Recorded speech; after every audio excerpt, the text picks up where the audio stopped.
నమస్తే ఫ్రెండ్స్, నేను మీ Shravani Harsha. Welcome back to our channel. ఇవాళ మన కథ నా భార్యతో ప్రియుడు. భర్తను దూరం పెడుతూ భర్త ఆఫీస్కు వెళ్లగానే రోజు ప్రియుడితో శారీరక సుఖం పొందుతున్న భార్య. నిజం తెలుసుకున్న భర్త గుండె పగిలిపోయింది.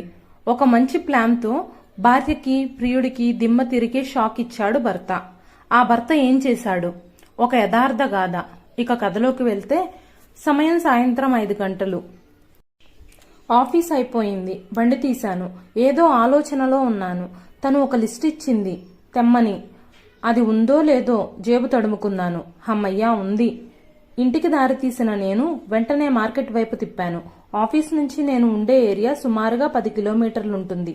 ఒక కమ్యూనిటీలో గత 3 ఏళ్లుగా ఉద్యోగం చేస్తూ కూడబెట్టిన డబ్బులు, అలాగే బ్యాంక్ లోన్ కొంత తీసుకుని డబుల్ బెడ్రూమ్ ఇల్లు తీసుకున్నాను. మరీ పెద్దది కాదు. నాకు పెళ్లయింది. తన పేరు స్వాతి.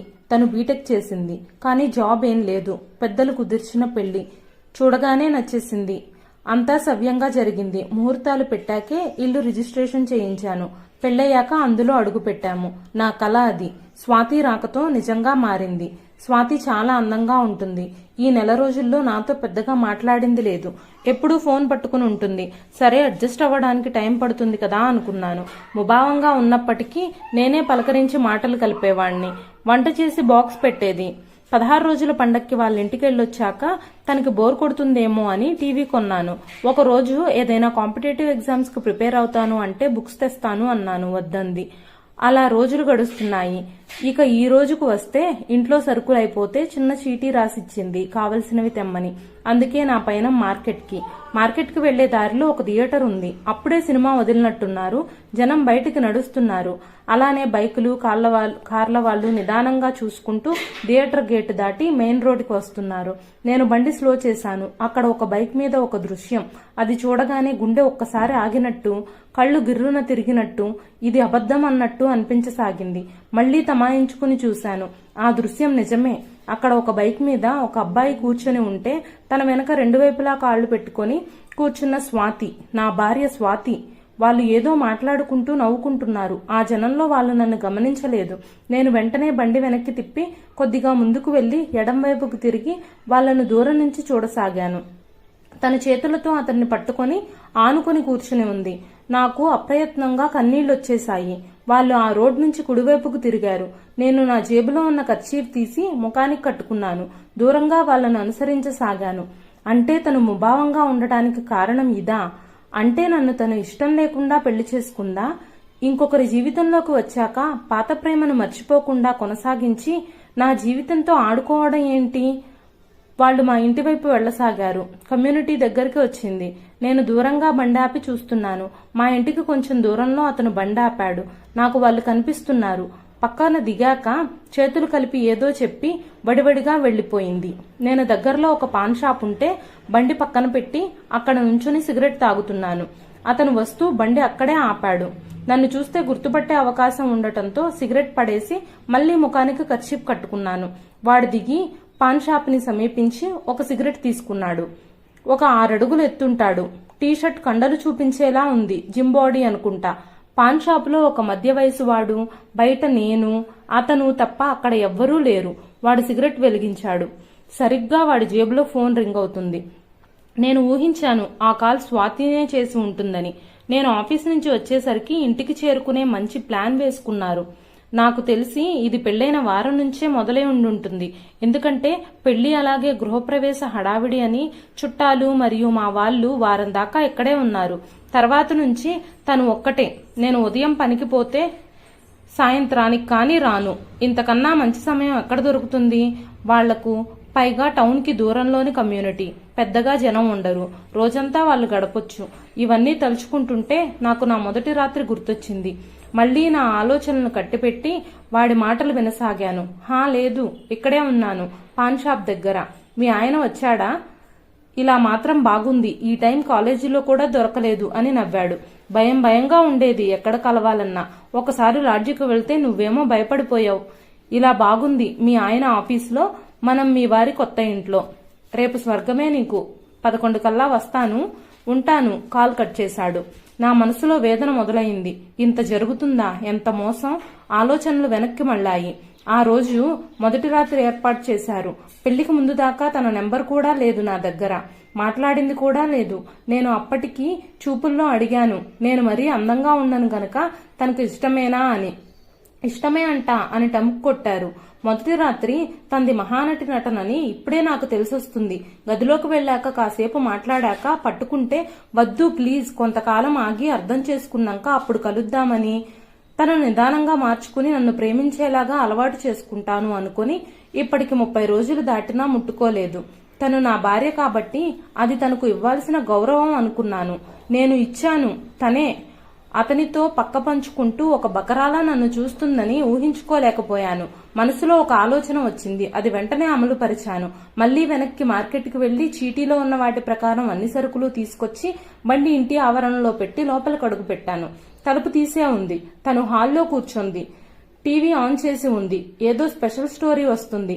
ప్రియుణ్ణి కలుస్తా అని భర్తకు చెప్పి వెళ్లిన భార్య, తట్టుకోలేక వాళ్ళిద్దరినీ హత్య చేసిన భర్త ఉండగానే 2 ప్రియులతో వ్యవహారం, ఒక ప్రియుడు ఇంకో ప్రియుణ్ణి చంపించిన వివాహిత వైనం, భర్తని చంపి అతని స్థానంలో ప్రియునికి ప్లాస్టిక్ సర్జరీ చేయించి మొగుడిగా పరిచయం చేసిన భార్య మరోవైపు.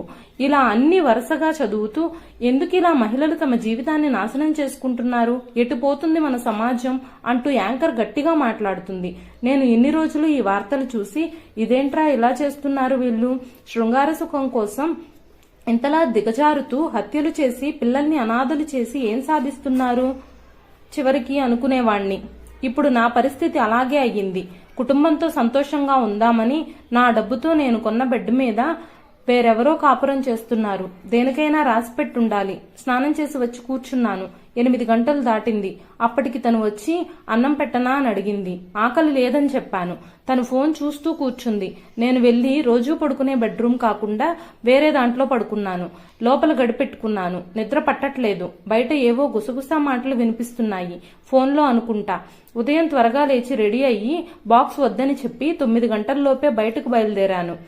తను చూసి, ఏంటి రాత్రి తినలేదు, ఇప్పుడు బాక్స్ వద్దంటున్నారు, ఏమైంది? నేను వచ్చి రాని నవ్వుతూ, అదేం లేదు, మా ఆఫీసులో కొలీగ్ పుట్టినరోజు, లంచ్ అక్కడే, అందుకే అని బయలుదేరాను. బండి తీసి బస్టాండ్ దగ్గరలోకి వచ్చేసి నిన్న నా మనసులో వచ్చిన ఆలోచన కార్యరూపం దాల్చే ఆ సమయం కోసం ఎదురు చూడసాగాను. కొద్ది నిమిషాల్లో నా ముందుకి మా అమ్మా నాన్న, స్వాతి అన్నయ్య మరియు వాళ్ళ అమ్మా నాన్నలు అంటే మా అత్తమామలు వచ్చి నుంచున్నారు. కొత్త అల్లుడు ఎందుకు ఇంత అర్జెంటుగా ఇదే సమయానికి పిలిచాడో వాళ్ళకి అర్థం కాలేదు.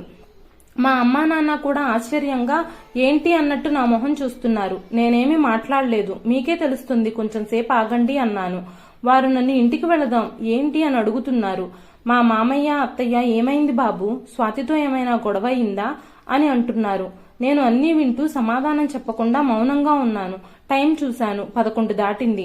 నా బండి బస్టాండ్ పార్కింగ్ లో పెట్టి ఒక ఆటో మాట్లాడాను. అందరం ఎక్కి ఇంటికి చేరాం. ఇంటి ఎదురుగా ఒక బండి ఉంది. ఈ బండి ఎవరిది బావా అని అడిగాడు స్వాతి అన్నయ్య. చెప్తా దిగండి అని ఆటో దిగాక ఆటో వాడికి డబ్బులిచ్చి పంపించేసి అందరం లోపలికి అడుగు పెట్టాం. మెయిన్ డోర్ వేసి ఉంది. వేరే పారిపోయే మార్గం కూడా లేదని మనసులో అనుకున్నాను. కాలింగ్ బెల్ కొట్టాను. ఎదురుగా స్వాతి. వాళ్ళందరితో పాటు నన్ను చూసి మతి చెడినట్టుంది, కంగారు పడుతుంది. వాళ్ళమ్మ స్వాతితో, ఆ బట్టలేంటే, కంగారులో నలిగిన నైటీతోనే వచ్చేసింది. నాకు పరిస్థితి అర్థమైంది. లోపలికి వెళ్లి అందరం కూర్చున్నాక ఇంక వాడిని బయటకు రమ్మను బెడ్రూమ్ నుంచి అన్నాను. నా మాటల్లో గాంభీర్యం ఉంది. అందరూ ఒక్కసారిగా నన్ను చూశారు.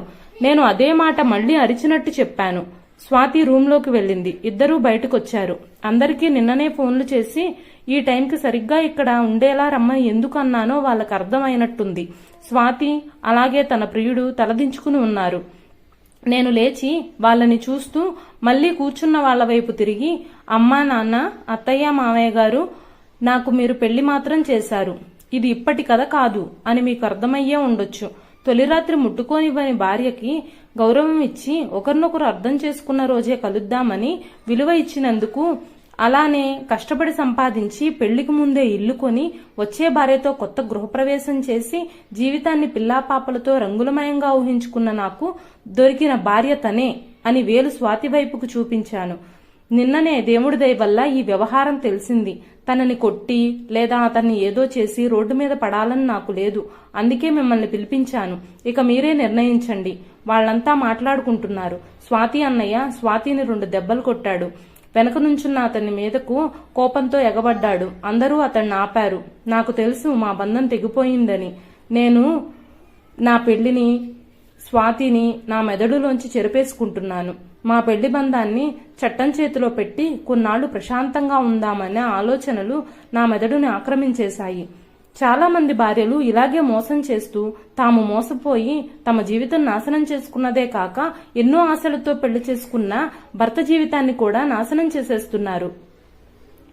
ఈ కథపైన మీ అభిప్రాయాన్ని తప్పకుండా కామెంట్ రూపంలో తెలియజేయండి. కథ నచ్చితే లైక్ చేయండి. Thank you for watching.